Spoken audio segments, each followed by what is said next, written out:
My fellow Americans, this week I traveled to Nashville, Tennessee to lay a wreath at the grave of Andrew Jackson on the 250th anniversary of his birth. Jackson was an American hero, first as a brilliant general whose crushing defeat of the British at New Orleans saved our independence in the War of 1812, and later as the 7th President of the United States, when he fought to defend the forgotten men and women from the arrogant elite of his day. Does it sound familiar? The memory of his leadership lives on in our people, and his spirit points us to a better future. This week, I also traveled to the Willow Run plant in Michigan.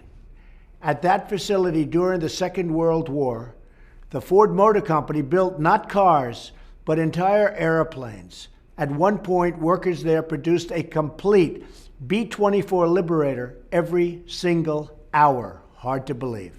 Today on that site is a new facility where the cutting-edge cars of the future will be tested. And this week, the old plant was filled once again with thousands of workers and engineers. I was there to share the good news for the American auto industry. We announced we'll be reversing an 11th hour executive action from the previous administration that was threatening thousands of auto jobs in Michigan and across America. And I mean threatening.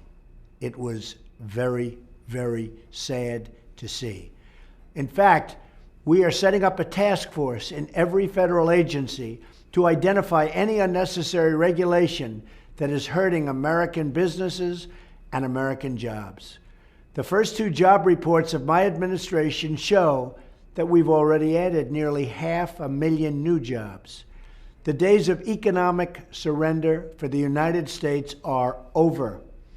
For too long, special interests have made money shipping jobs overseas. We need a new economic model. Let's call it the American model.